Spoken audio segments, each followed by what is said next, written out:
Good afternoon, ladies and gentlemen. We are very, very pleased to be here today because today the State Senate unanimously confirmed Dr. Nirav Shah to serve as our Commissioner of the Department of Health. I want to thank Dr. Shah. Dr. Shah is a nationally recognized medical researcher and practitioner. He was previously an attending physician at Bellevue Hospital Center, associate investigator at the Geisinger Center for Health Research, and assistant professor of medicine in the section of value and comparative effectiveness at NYU's Langone Medical Center.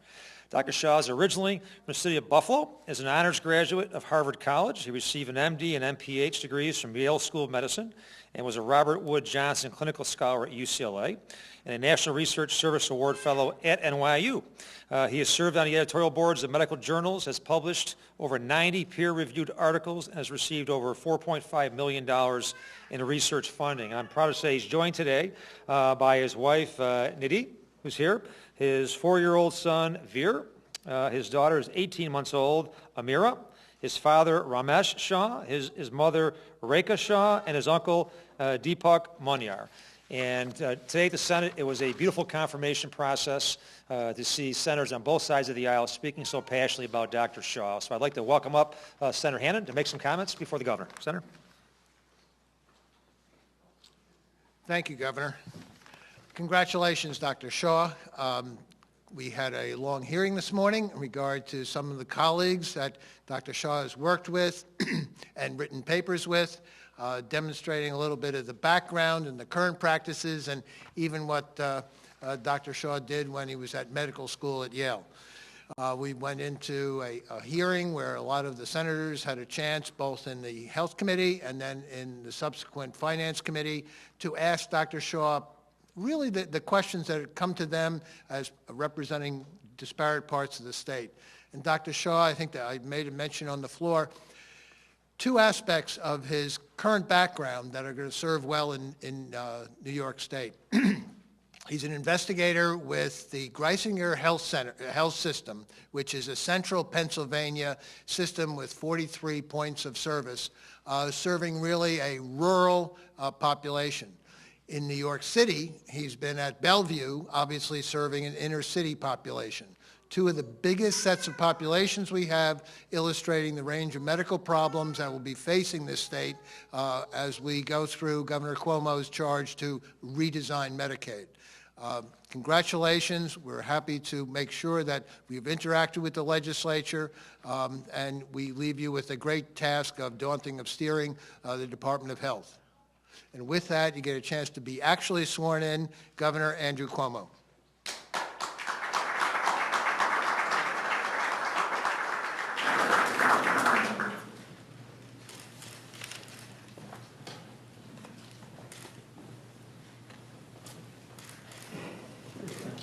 Oh boy, hey, big guy.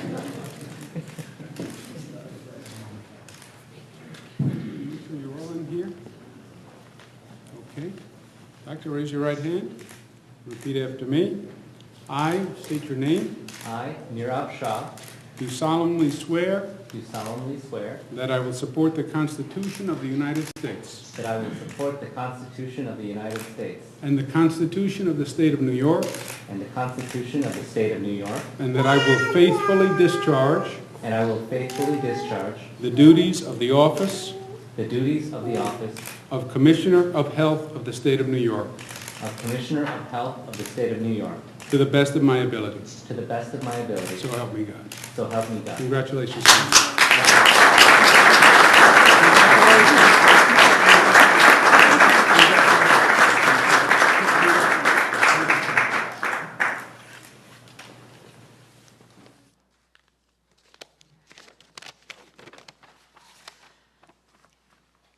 Thank you, Governor Cuomo, for this opportunity to serve the people of New York. I'm extremely proud to be part of your administration, and I'm eager to get to work. While I am new to New York State government, I am a native of this great state, having grown up in Williamsville near Buffalo. My family is relocating on Friday to the Capital Region, and we're looking forward to starting this new chapter in our lives in this wonderful area. I know the daily frustrations of both healthcare practitioners and patients in our current system. While our healthcare system is changing rapidly, So are our ways of thinking about healthcare delivery. Under Governor Cuomo's leadership, we're bringing together the best ideas and the best minds to make New York a national leader in healthcare. It is a tremendous honor to be chosen to lead these efforts. As Commissioner, I will not lose sight of our underlying values and our responsibility to those we serve, especially the New Yorkers most in need. Thank you. Thank you, sir. Thank you. Thank you. Well, thank you very much. First, another round of applause for Commissioner Shah.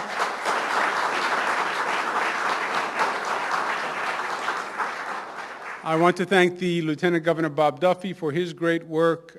Senate Majority Leader Dean Scalos, thank you very much for your cooperation on this matter. Senator Kemp Hannon, once again, thank you for your leadership in this area, which has been outstanding. Senator Tom Duane, longtime friend, thank you very much for getting this done and getting this done as expeditiously as you did. It is a nice thing to see government work and government work today. Dr. Shah represents everything we've been talking about. Dr. Shah is bringing the best and the brightest to state government. This is a boy from Buffalo makes good. He is the American dream story, his family story, his life story.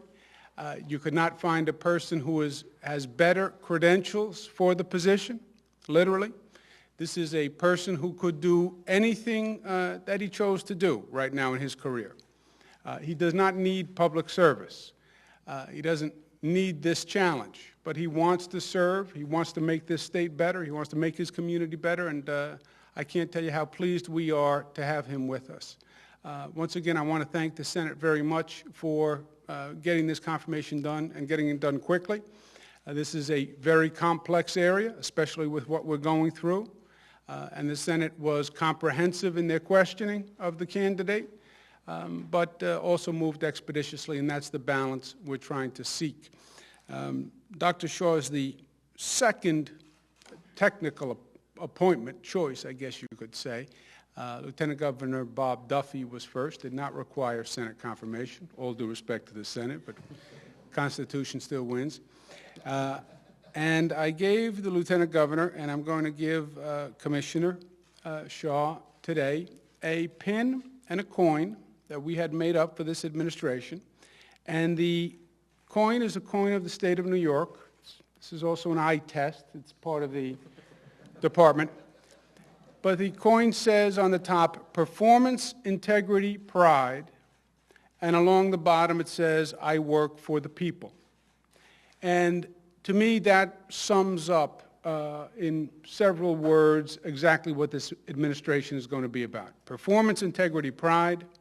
Bringing performance back to the state government, bringing integrity back to public service, bringing pride back to public service, bringing pride back to the state government. I told the story when I was being inaugurated and the pride I had at being part of this great institution. And we want to bring that back. And I work for the people. Sounds obvious. It's not that obvious. Not today, not in this town, not at this time. I work for the people. Performance, integrity, pride, every day, every action is on behalf of the people. That's what it's all about. And Dr. Shah, once again, congratulations, and thank you for taking on this challenge. Dr. Shah.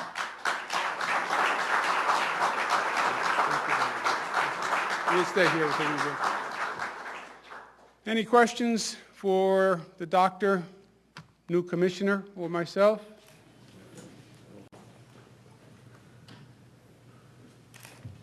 Congratulations, Commissioner. I was wondering, since you're a well-credentialed person, you've worked in this field for a while, do you have any views as to the best way to solve the state's crisis in Medicaid spending, areas you think are especially in need of cutting and trimming? The question related to Medicaid redesign, and luckily we have a fantastic task force that's working hard and has been meeting and has already met in Buffalo and Rochester and will be meeting on Thursday in New York City. We have many ideas from many sources, and I look forward to sharing them with you probably in about a week. We're starting to get through them already. Your ideas? I have many ideas which I've submitted as well, and they will be in a democratic process selected amongst the best of them, I hope. I filed How good is this, Dr. Shaw?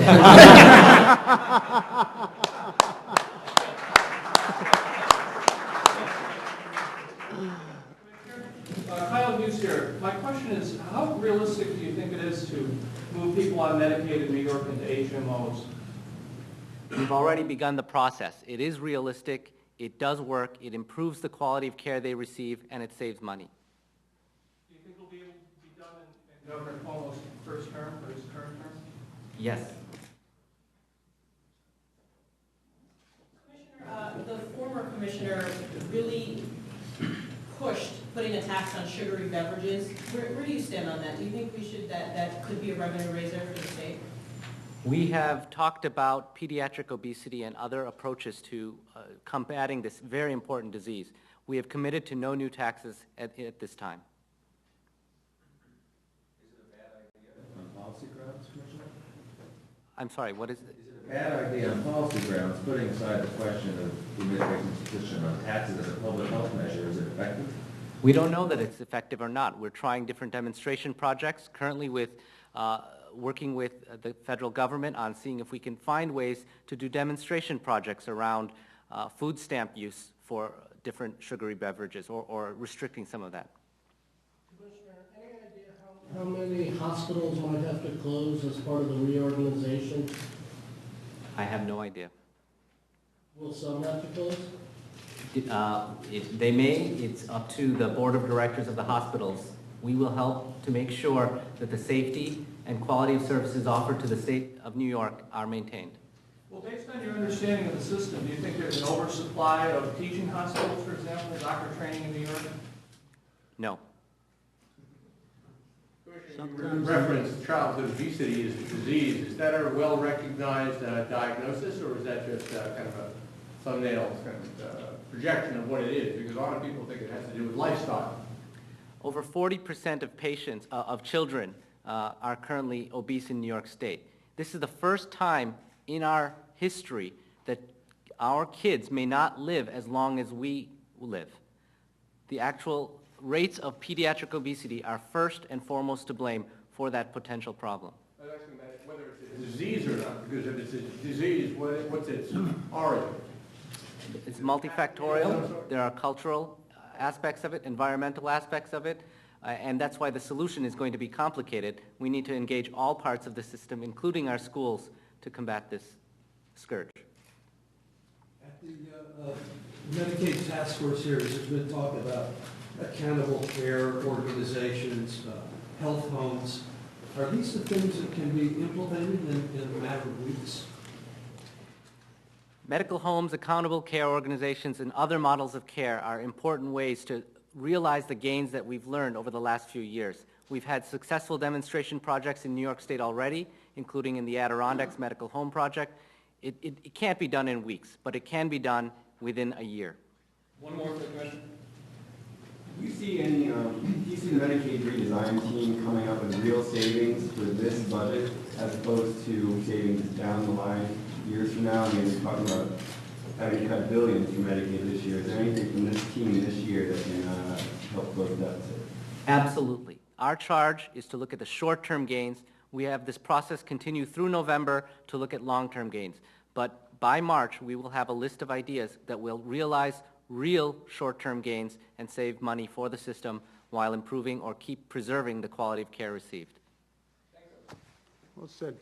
I would like to say, Commissioner, that the press was pointed and direct because it was your first day and it won't happen again, but that wouldn't be true, and I wouldn't start our relationship that way. Any other questions for me? Yes, Governor, you've been pushing for a straight cap on property taxes. Why did you choose that as opposed to a circuit breaker kind of system which gives some income-based relief? That's something a lot of legislators are talking about. Yeah, it's a circuit breaker is a different purpose. Legitimate purpose, but it's just different from a property tax cap all across the board. I believe the state needs a property tax cap. I believe it needs fiscal discipline for the local governments. I believe the rate of spending is out of control, not just in the state government in Albany, but also locally. And I believe that applies to all taxpayers, regardless of income. I believe that taxes are too high in New York. I believe we're chasing people from their homes all across the board. Governor, Speaker Silver says that three-way talks on an ethics reform bill have begun. I wanted to know if you had an update on that and if that includes full disclosure for lawyer legislators. You know my position on ethics reform. I put it out in the campaign. I put it in numerous books, for which I was roundly mocked. We have been talking about, there are discussions ongoing about the ethics bill with all the relevant parties. We don't have, do we have an agreement yet? No. Pushback been like? I know obviously as a new administration, you would have liked to have come out with some quick agreements. Are you getting pushback that's surprising to you on various issues, whether it's property tax cap, ethics reform? Pushback in Albany? No, Ken. I don't know why you would say such a thing. Pushback, no. Look, are many of my proposals dramatic proposals? Yes. And ethics, for example. Is this dramatic reform? Yes. Much more dramatic than where they were last year? Yes. Is dramatic reform hard to accept and hard to pass? Yes. And we're working through it. Why are so many things being done kind of behind closed doors, some might say secret in your opening weeks? You're having people over in the mansion, but it's private meetings, the ethics things going on in private. Is that a strategy decision? Yeah, if anything, I think it's just the opposite. I'm having receptions with the legislators. I think those are, I don't think they're private. We're bringing in both sides, Assembly, Senate, majority and minority. I don't know that we could be inviting anyone else in. So do I think it's appropriate for the governor to have a reception with the legislature? Yes. Do I think it's appropriate for the governor to speak to the legislature? Yes. With the ethics bill? I mean, you're not putting out a bill and then having, public comment on it. I don't think there was ever discussion or suggestion that you should have open staff meetings, right? These are staff-to-staff conversations that are happening on every level, on the Assembly and the Senate, majority, minority. And that's just the way the process works. Will there also be public discussions? Sure. Governor, Mayor Bloomberg says he hopes to speak with you this week about what's going to be in your budget. What are you going to tell him will be in your budget for the city of New York? We're going to reveal the budget when we reveal the budget, Fred, and that's going to be next week. I don't think there are any surprises in the budget. There are two main points that I have made all through the campaign. I'll continue to make. Number one, we have to change the way Albany functions or doesn't function, depending on your perspective. And that's a fundamental point that you're going to see in the budget also. We can't keep doing business the way we've been doing business, period. Second, we can't keep spending money the way we've been spending money. Both are reflected in the budget. The budget is not just going to be about the numbers. It's about the point in time. It's about where we are, and I believe this is a point in time where we're going to have to change fundamentally our behavior. But that will be all in the budget. In terms of cuts to the city, though, are you going to give him any specific numbers, and can you share any now?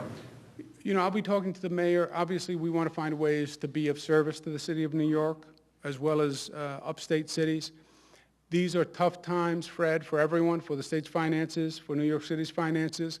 And I think, if anything, it requires a higher level of cooperation than ever before. I have a very good relationship with Mayor Bloomberg, and I respect the mayor. We have a good relationship team to team. And anything we can do to be cooperative that is reasonable and makes sense from a statewide perspective, we'll do. What about state worker layoffs? So is there any more details that you can offer at this time on that? No, sir. We'll have it in the budget. Do you have an accurate count of the state workforce now? Can you get where you need to get through attrition over the next year? Well, there are two questions when you ask the question about layoffs. First question is, what number do you need in terms of savings, right? How do you balance the budget? What number do you need? Second question is, how do you achieve that number? And part of that is going to be dependent on the level of cooperation you have with the workforce and with the unions, and that's something that we'll have to work through. Question, Governor, on property taxes. We're talking about circuit breakers, basically kind of a grant, taxpayers' time in that property tax gap. In your mind, though, are property taxes even an inherently good way of financing the cost of public services at the local level? If you could scrap the whole system and do it again, would you rely more on income taxes and not property taxes? Look, if you could scrap the whole system, Nick, you'd do a lot of things different, right? That'd be fun, just to start with a blank sheet of paper. Look, the balance, if you could design a system, would you design a better way of raising revenue? Of course. Would you design a better way of distributing revenue? Yes. By the way, it wouldn't just be state, local. It'd start with the federal government, right? And possible redistribution from the federal government, then the state. But we are where we are, and we're going to try dramatic reform, but it also has to be realistic. We have the system we have. And on the property taxes, Nick, it's two things. It's number one, we spend too much money in this state. It is just an unsustainable rate of spending. This is not an editorial comment, and it's not a political comment. The rate of spending is unsustainable. That is a fact. You look at the rate of increase, you cannot sustain it, either on the state level or on the local level. Circuit breaker would say, well, you can't sustain it for some people. I say, no, you can't sustain it for any people. Any people. And that's why I am for an overall property tax cap as opposed to a circuit breaker. Also, I think it's a powerful statement for this state to make. Look, I like to talk, I was talking to the doctor about my federal experience, which was an eye-opening experience for me. Worked in literally every state in the nation. And it was very impactful for me on where I am today. We have a reputation as being an anti-business state. And we are the tax capital of the nation. Well, we're only second, we're really one. The reputation, the perception is you're anti-business, you're difficult, and your taxes are overly burdensome. That also happens to dovetail with a reality, and that's the problem. And that has to change. You want to change the economic trajectory of the state, that has to change. That fact has to change. Because we're going to struggle through this budget now, and we're going to find out how to close the gap, and we're going to make cuts, but ultimately, you have to grow your way out of this situation. You have to raise revenues. That's the real solution here. And you raise revenues by creating private sector jobs. And you create private sector jobs by attracting private sector companies to the state of New York.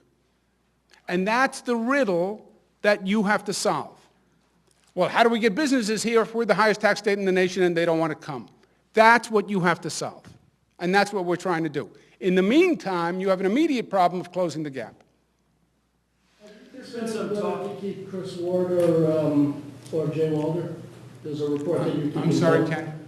There's a report that you've decided to keep Jay Walder and Chris Ward at their current positions, heading the MTA and the Port Authority. Was that a Daily News report? It was accurate. One more. There's been some talk in Washington about possibly helping states find a way to declare bankruptcy or some sort of a default. Is that something you'd ever envision happening in New York? I would never envision the state of New York going bankrupt. What about municipalities? I guess this bill would also apply to a city like Buffalo that has huge unfunded pension mandates. You have a vehicle in current law that gets to basically the same place, right? The financial control boards, Buffalo, for example, Nassau is now teetering. Financial Control Board is basically the vehicle that we have for an insolvent or bankrupt county, right? The Financial Control Board comes in, can do restructurings, can abrogate contracts, can change terms of contracts. So we have that vehicle that achieves the fundamental purpose for local. States obviously can't declare bankruptcy. The concept of the restructurings in bankruptcy, obviously, would have some appeal. But states do have the ability themselves. You can raise revenue. You can cut expenses. So why you would really need the vehicle of bankruptcy, I'm not quite sure, but I know we don't need it in this state. I am confident that we are going to get through this. I'll put forth my budget proposal next week. I will send it to the legislature. I'm sure they will deal with it with expedition, and dispatch and send it right back. And we are going to work through this. And I do believe that this is actually, in the long run, going to be an opportunity for the state. I believe it. When you look at the budget and you look at the things that we're talking about this state doing, there will be very few things that the people in this room won't say to themselves, I knew we should have done that long ago. I knew that we were spending too much money for a lot of years. I know we weren't getting enough performance for a lot of years. I think this is just a moment in time where we can actually do a lot of the work that needed to be done anyway. And maybe this crisis is actually going to bring the attention and the focus and the energy to do what government should have been doing for the good of the people of this state. Let's give the new commissioner another round of applause, and thank you all very much.